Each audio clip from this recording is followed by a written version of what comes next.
안녕하세요. 영어노트의 최중락입니다. 오늘은 지금 20대이신 1990년 이후에 태어난 시청자분들은 모르실 1990년대 일본 영화에 대해 이야기하겠습니다. 지극히 개인적인, 너무나 개인적인 선택입니다. 순위라기보다 제 나름대로 여러분들이 한 번쯤 보셨으면 좋겠다고 생각한 영화이기도 하고요. 나중에 시간이 되면 리뷰를 해보도록 하겠습니다. 그리고 이참에 혹시 리뷰를 해줬으면 좋겠다는 영화가 있으면 댓글로 달아주셔도 좋을 것 같습니다. 물론 지금 한국과 일본의 관계가 좋지 않아 문화교류에 있어서도 여러가지 문제가 있기도 합니다만 제대로 된 일본의 사과와 관계 회복을 바라면서 이 이야기를 시작해 보겠습니다. 먼저 한국에 일본 영화가 개봉되기 시작한 개요에 대해 설명을 드리겠습니다. 1998년 10월까지 공식적으로 한국에 일본 영화가 수입되지 않았고 상영도 되지 않았습니다. 김대중 정부 시절에 한일 문화교류의 명목 아래 일본 영화를 비롯한 일본의 대중문화가 단계적으로 개방되기 시작했습니다. 1차 개방이 1998년으로 4대 영화제에서 수상한 작품이 한국에 소개되었습니다. 이때 소개된 영화가 구로사와 아키라 감독의 카게무샤, 이마무라 쇼헤이 감독의 우나기, 기타노 다케시 감독의 하나비 등입니다. 그리고 제2차 개방이 1999년으로 이마무라 쇼헤이 감독의 나라야마 부시코, 나카타 히데오 감독의 링, 후루하타 야스오 감독의 철도원, 수오 마사유키 감독의 쉘리 댄스, 이와이 슌지 감독의 러브레터 등이 개봉되었습니다. 제3차 개방은 2000년으로 춤추는 대수사선, 주온 등이 개봉되었고 마지막 제4차 개방은 2004년에 이루어졌습니다. 지금의 한일 관계를 생각하면 그 당시 한일 관계가 꽤 발전적이었다는 생각이 듭니다. 자, 그러면 본격적으로 1990년대 일본 영화 5편을 소개하겠습니다. 첫 번째 작품은 기타노 다케시 감독의 1991년 작품 그 여름 가장 조용한 바다입니다. 1980년대 후반부터 꽤 많은 영화 작품을 연출하기도 한 기타노 다케시 감독은 원래 투비트라는 만담 콤비로 활동을 시작했습니다.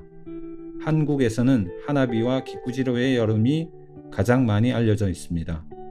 특히 기타노 다케시의 대부분의 영화는 히사이 시조가 음악을 담당하고 있습니다. 기쿠지로의 여름 속 주제곡이 인상적이고 많은 사람들에게도 알려져 있습니다. 오늘 소개할 그 여름 가장 조용한 바다는 청각장애를 가진 남녀의 이야기입니다. 그래서 무엇보다 음성 언어인 대사가 아니라 효과음과 음악이 중요한 역할을 하는 영화입니다. 이제까지 영화를 보던 방식과는 달리 영화의 다른 부분에 주목할 수 있는 영화입니다. 물론 개인적으로는 담담한 스토리와 달리 마지막 장면의 사족이 신경이 쓰이기는 합니다. 이 마지막 장면에 대해서 거장 구로사와 아키라와 기타노 다케시의 대담을 유튜브에서도 확인할 수 있습니다. 구로사와는 마지막 장면이 없는 편이 나았을 것이라고 이야기합니다. 하지만 기타노 다케시는 관객들이 조금 쉽게 이해할 수 있도록 배려한 장면이라고 이야기합니다. 그 당시 기타노 다케시는 빛났습니다. 요즘은 조금 이상해지기도 했지만요.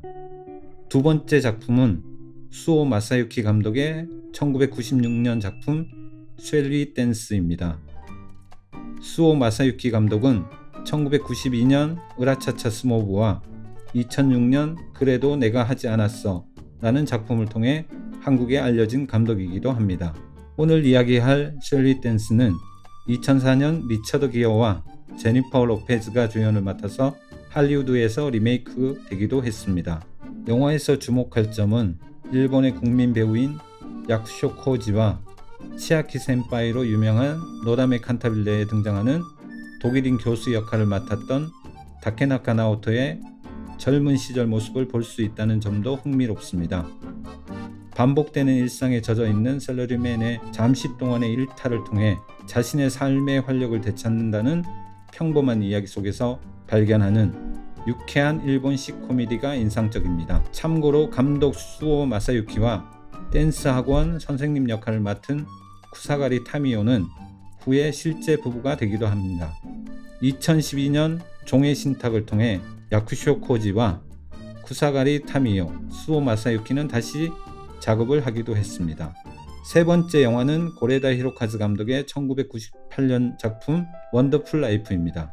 제가 개인적으로 가장 좋아하는 일본 영화 중 하나로 넷플릭스는 물론이고 왓챠 플레이에서도 볼 수 있습니다. 1998년 제3회 부산국제영화제에 소개되어 많은 관심을 받은 영화이기도 합니다. 한국의 고레다 히로카즈의 이름을 알린 첫 번째 작품이기도 합니다. 감독은 이때의 인연으로 부산국제영화제는 물론이고 한국에서 영화가 개봉될 때에는 가능한 한 한국을 찾기도 합니다. 영화는 일본인의 삶과 죽음에 대한 태도와 함께 영화에 관심이 있는 분들에게는 과연 영화란 무엇인가 라는 질문을 던지는 영화이기도 합니다. 특히 최근 한국에서 드라마로 방송된 호텔 델루나와 비교해서 보신다면 영화 속 달의 의미, 죽음에 대한 한국과 일본의 차이에 대해서 느낄 수 있는 영화라고 생각합니다. 이 영화는 빠른 시일 내로 리뷰하도록 하겠습니다. 네 번째 영화는 1999년 작품 철도원입니다. 아사다 지로의 원작이고 후라타 야스오 감독의 철도원입니다. 눈이 잔뜩 쌓여있는 홋카이도의 풍경과 철도원의 직업관과 삶에 대해 이야기하고 있는 영화입니다. 죽은 딸이 찾아온다는 판타지가 곁들여진 영화로 이제는 고인이 된 일본의 타카쿠라 켄과 젊은 시절의 히로세 요코의 모습을 볼 수 있는 영화입니다. 아사다 지로는 한국에서는 최민식 주연의 파이란이라는 제목으로 유명한 원작 러브레터라는 단편소설을 쓴 작가입니다. 2016년에는 SBS에서 방송되었던 돌아와요 아저씨의 원작인 츠바키야마 과장의 7일간이라는 작품도 집필한 인물입니다. 그 외에 바람의 검 신선조의 원작을 쓰기도 했습니다. 일본 특유의 직업에 대한 소명의식과 책임감을 강조하는 영화라서 조금 촌스러운 이야기이기는 하지만 당시에는 한국에서도 꽤 많은 인기를 얻었던 작품이기도 합니다. 마지막 다섯 번째 영화는 1995년 이와이 슌지 감독의 러브레터입니다. 한국에서 가장 유명한 일본 영화라고 말해도 과언이 아닌 영화이고 총 4번이나 재개봉된 영화이기도 한 이와이 슌지의 러브레터입니다. 영화 속 대사인 오겐키 데스까는 여러 예능 프로그램에도 패러디되고 일상에서도 많이 회자된 영화입니다. 홋카이도 오타루를 배경으로 죽은 남자친구에게 편지를 보내면서 영화는 점점 미궁으로 빠집니다. 당시 세기말적인 분위기와 함께 러브레터의 영향으로 한국과 일본에서는 눈물을 이끌어내는 멜로 영화들도 많이 제작되었습니다. 러브레터에 대한 자세한 리뷰는 업로드한 영상에서 확인하시면 좋을 것 같습니다. 이 외에도 몇 작품을 말씀드리면 1997년 구로사와 기요시 감독의 큐어라는 작품이 있습니다. 공포 영화라기보다는 심리극에 가까운 작품으로 구로사와 기요시를 한국에 널리 소개한 작품이기도 합니다. 또 제1코리언 감독인 최양일 감독의 1993년 작품 달은 어디에 떠 있는가, 기타노 다케시 감독의 키즈 리턴과 하나비, 이소무라 이츠미치 감독의 파이팅 에츠코라는 작품도 추천드립니다. 파이팅 에츠코는 한국 가수인 이상은 씨의 어기야 디아라는 노래가 주제곡으로 등장하기도 합니다. 돌이켜보면 1990년대 한국과 일본의 영화는 꽤 교류도 활발했고 좋은 작품들이 많았던 것 같습니다. 어찌 보면 제가 당시 청춘이었기에 그랬는지도 모르겠네요. 많은 청춘 여러분, 이 시간을 후회 없이 즐기시고 앞으로 나아가시길 바랍니다.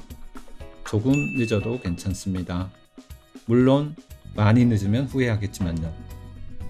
이상으로 타임머신을 타고 1990년대로 가보았습니다. 그 당시 이런 영화들을 보고 여러분들의 엄마 아빠 혹은 삼촌 이모 등은 청춘을 보내셨을 겁니다. 조금이라도 그 당시를 이해하는 기회가 되었으면 합니다. 또 다음에 개인적인 작품 추천 혹은 옛날 영화에 대해서 이야기하도록 하겠습니다. 그럼 여러분 안녕.